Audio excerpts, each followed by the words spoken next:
तो last part के and में हमने देखा था कि वैंगजी के फादर और जिन के बीच फाइट शुरू हो गई थी, जिसमें जिन वैंगजी के फादर पर भारी पड़ रहा था। लेकिन वैंगजी के फादर ने सोल माउंटेन के स्टूडेंट्स पर अटैक करके जिन को डिस्ट्रैक्ट कर दिया था। लेकिन तभी वहां लिंजी आ गई थी और उसने वैंगजी के फादर को मार दिया था, जिसके बाद वो जगह टूटने लगी थी। तो वो लोग उस जगह से बाहर आ जाते हैं, लेकिन उसमें सोल माउंटेन का एक स्टूडेंट मर जाता है। साथ ही जिन, लिंजी और वो स्कैम करने वाला स्टूडेंट वहां से चले गए थे। अब आगे तो इस पार्ट की शुरुआत में हम जिन को एक होटल में मेडिटेट करता हुआ देखते हैं, जहां ऐसा करते हुए वो बोलता है कि पिछली फाइट की वजह से मेरी पावर थोड़ी कम हो गई है, लेकिन डॉक्टर सॉन्ग की दी हुई मेडिसिन की मदद से मैं पहले से भी ज्यादा पावरफुल हो जाऊंगा।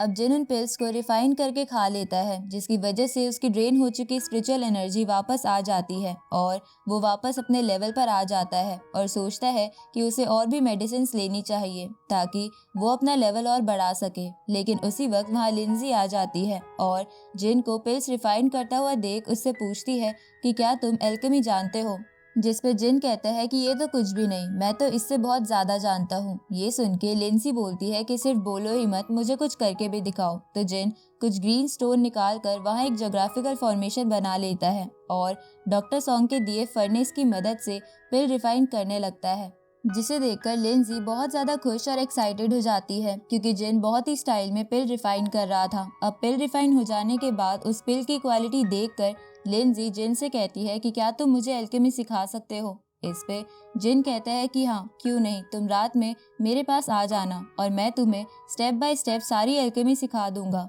ये सुनकर लिंजी जिन से पूछती है कि रात में क्यों सिखाना है, अभी क्यों नहीं। इस पर जिन बोलता है कि रात के सन्नाटे में मैं अच्छे से कंसंट्रेट कर पाऊंगा और हमें कोई डिस्टर्ब भी नहीं करेगा। ये सुनकर लिंजी समझ जाती है कि जिन क्या कहना चाहता था, इसलिए वो जिन को छेड़ते हुए उसे कहती है कि तुम पक्का रात में मुझे एल्केमी सिखाओगे ना, तुम्हारा कोई और प्लान तो नहीं है। इस पर जिन कहता है कि मैं एक मॉन्क हूँ, इसलिए मैं बस तुम्हें एल्केमी ही सिखाना चाहता हूँ, लेकिन अगर तुम चाहो तो हम और कुछ भी सीख सकते हैं। इस पे लिंजी जिन से कहती है कि मैं तुम्हें अपने बारे में एक सीक्रेट बताना चाहती हूँ, पर मुझे पता नहीं कि वो सीक्रेट अच्छा है या बुरा। तो जिन कहता है कि अच्छा और बुरा तो तभी पता चलेगा जब तुम मुझे वो सीक्रेट बताओगी। ये सुन के लिंजी जिन के कान में वो सीक्रेट बताने लगती है, लेकिन उसी वक्त वहाँ वो नकली सोल माउंटेन का स्टूडेंट आ जाता है और पीछे से जिन और लिंजी को इतना करीब देखकर उसे लगता है कि वो दोनों किस कर रहे हैं। उसी वक्त वो दोनों अलग अलग हो जाते हैं और जिन ऐसे प्रिटेंड करने लगता है कि वो लिंजी को कुछ सिखा रहा था,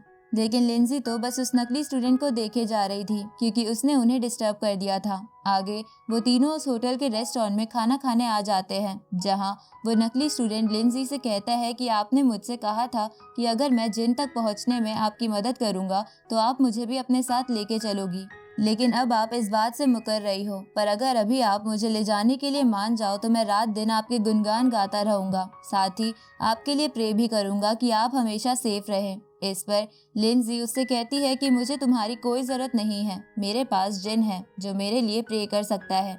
ये सुन के वो नकली स्टूडेंट जिन से कहता है कि आप ही लिंजी को बताइए कि मैंने भी सोल माउंटेन के स्टूडेंट्स को बचाने में मदद की है, इसलिए लिंजी मुझे अपने साथ ले चले। इस पर जिन कहता है कि मैं फ्री में कोई भी काम नहीं करता हूँ।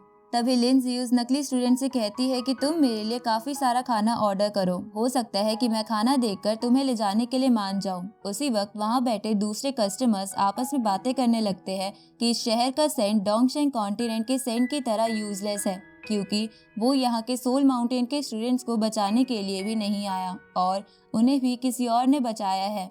तभी उनमें से एक बंदा बोलता है कि डोंगशेंग कॉन्टिनेंट की सेंट तो बहुत ही खूबसूरत है और उसका फिगर भी लाजवाब है, इसलिए एक दिन मैं सेंट लेवल पर पहुंचकर उसे अपनी दासी बनाकर रखूंगा। ये सुनकर वो बाकी लोग हंसने लगते हैं, पर इस बात की वजह से जिन को गुस्सा आ रहा था और वो उन्हें मारने का सोचता है, लेकिन उससे पहले ही लिंजी उस बंदे के मुंह पर ग्लास फेंक कर मारती है जो ये सब बोल रहा था। इसके बाद लिंजी उन बंदों से बोलती है कि तुम्हारी हिम्मत कैसे हुई डोंगशेंग कॉन्टिनेंट की सेंट के बारे में ऐसा बोलने की। ये सुनकर वो बंदा गुस्सा हो जाता है और गाली देते हुए अपने साथी से लिंजी पर अटैक करवा देता है, लेकिन लिंजी बड़े ही आराम से उन सभी को रेस्टोरेंट से बाहर फेंक देती है, जिसकी वजह से वो लोग इंजर्ड हो जाते हैं।